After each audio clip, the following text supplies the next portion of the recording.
E estamos de volta à possessão e de volta a algo pesado no lado religioso, e tudo sendo alegado como uma história real.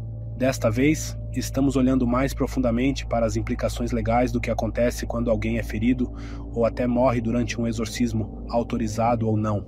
O Exorcismo de Emily Rose foi um enorme sucesso comercial e recebeu críticas medianas quando foi lançado em 2005.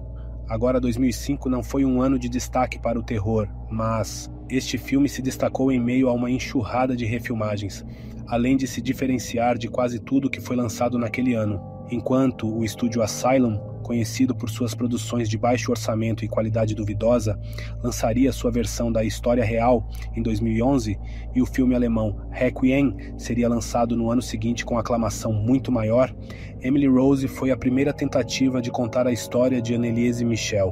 Contudo, o primeiro não é sempre o melhor ou o mais preciso, então quão próximo? O Exorcismo de Emily Rose chega de contar a história corretamente.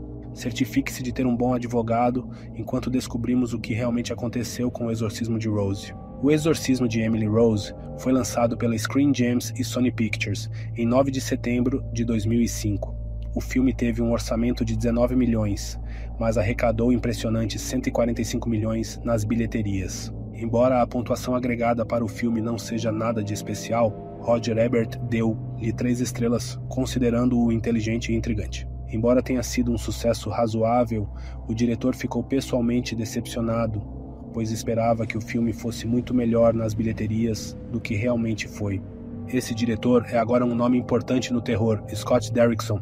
Derrickson impressionou muitas pessoas, inclusive eu, com sua direção e roteiro em uma das muitas sequências aleatórias de Hellraiser, direto para vídeo, este chamado Inferno.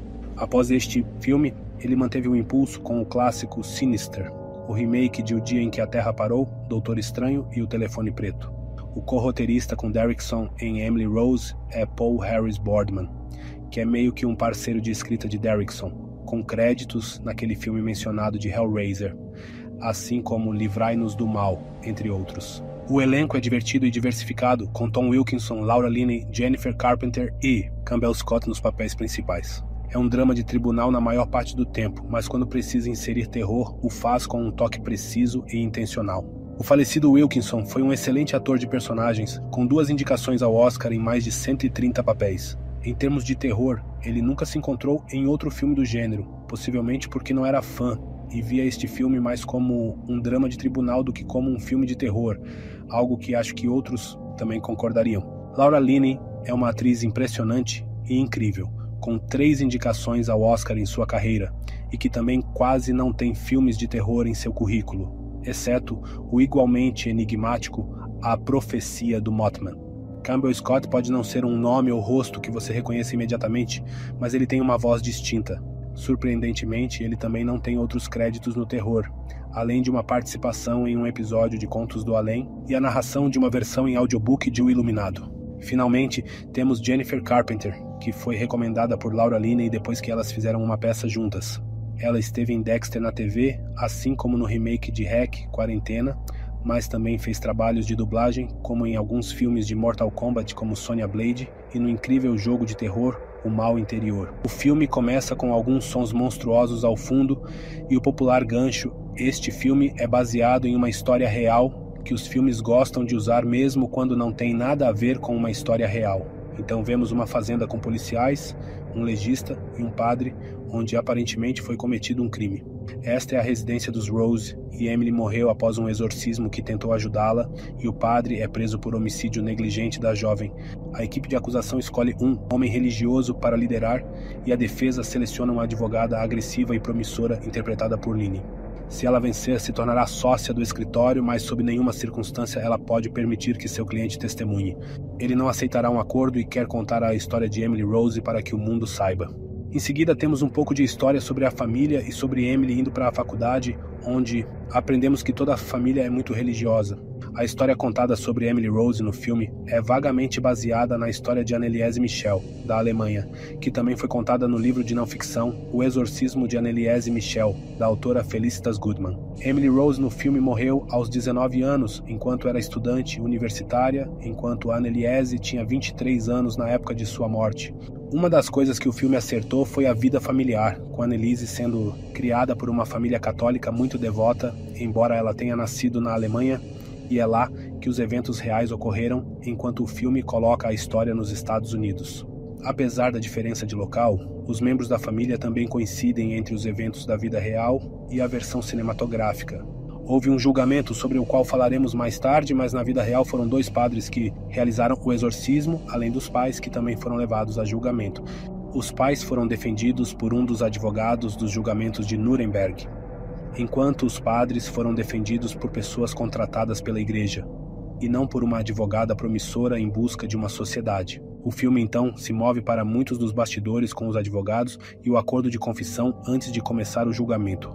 A acusação argumenta que Emily Rose tinha esquizofrenia e epilepsia, o que, entre outras coisas, fazia com que ela tivesse convulsões que pareciam possessão por forças invisíveis e fazia com que ela acreditasse em pensamentos delirantes que beiravam o sobrenatural. Eles chamam vários profissionais médicos para depor, incluindo médicos e pessoas próximas a Emily e a família. Também vemos o que Emily acreditava que estava passando, com a possessão acontecendo às 3 em ponto.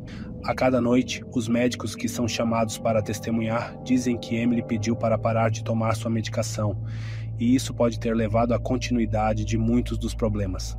Descobrimos que a causa da morte de Emily foi essencialmente trauma e desnutrição. Alguns desses traumas pareciam ser de feridas auto-infligidas, e outros vieram de convulsões epilépticas.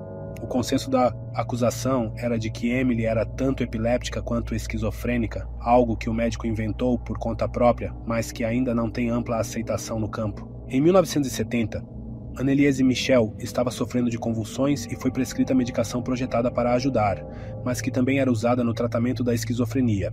Depois de um tempo, a família procurou um exorcismo, pois Anneliese começou a afirmar que podia sentir e ver coisas, além de alegar estar possuída por um demônio. A família apoiava isso, pois, assim como na versão do filme, viram Anneliese começar a fazer coisas como se ferir, comer insetos e até beber sua própria urina.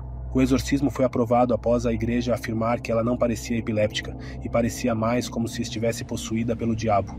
Voltando ao filme, o julgamento continua, mas Aaron sente que precisam da ajuda de médicos de seu próprio lado para dizer que Emily não era epiléptica, ou eles vão perder.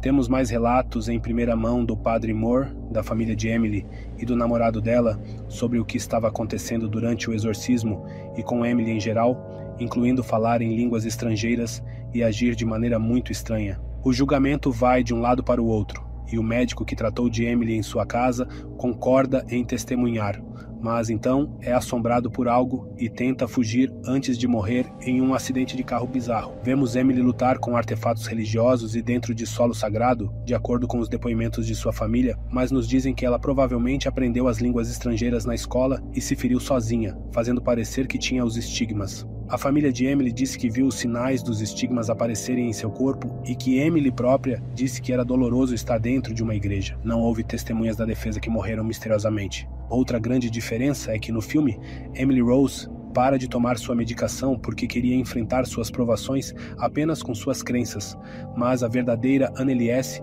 acabou tomando mais remédios para tentar ajudar a si mesma e seus sintomas. Embora o filme mostre algumas sessões de exorcismo, na vida real, os 2 padres realizaram 67 tentativas separadas de exorcismo ao longo de 10 meses, de 1975 a 1976. Finalmente, no julgamento, o padre Moore lê uma carta de Emily dizendo que pode sentir tudo o que está acontecendo em sua batalha, mesmo quando ela não está no controle. O júri eventualmente considera o padre Moore culpado de homicídio por negligência, e quando ele está prestes a ser sentenciado, o júri recomenda que o réu cumpra apenas o tempo já servido, de modo que Moore não precisaria ir para a prisão. Ele nunca retorna à sua paróquia e nunca apela de sua condenação, além de dizer que aguarda o dia em que Emily será declarada santa. No julgamento real, foi argumentado que Anneliese poderia ter sido salva até uma semana antes de sua morte, se tivessem interrompido o exorcismo e permitido que ela se recuperasse.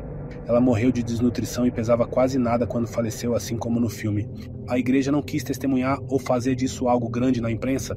Tanto a família quanto os 2 padres foram condenados por homicídio por negligência, mas todos receberam sentenças suspensas e foram obrigados a cobrir os custos do julgamento. Nos anos seguintes, o número de exorcismos na Alemanha diminuiu rapidamente, e a igreja foi vista como culpada por seu papel na morte de Anneliese. O filme em si é um thriller legal de horror sólido e bem feito, com sua inspiração claramente presente na história geral, embora os detalhes tenham sido mudados dramaticamente e muitas outras coisas tenham sido acrescentadas. É uma reimaginação justa do destino trágico de uma pobre garota. O filme se saiu bem, mas não é mencionado tanto quanto provavelmente deveria. Já o filme alemão feito no ano seguinte é visto como muito mais merecedor. Assista ao filme e depois leia sobre ele para decidir por si mesmo se foi homicídio por negligência ou algo verdadeiramente sobrenatural. De qualquer forma, isso é tudo que tenho para hoje.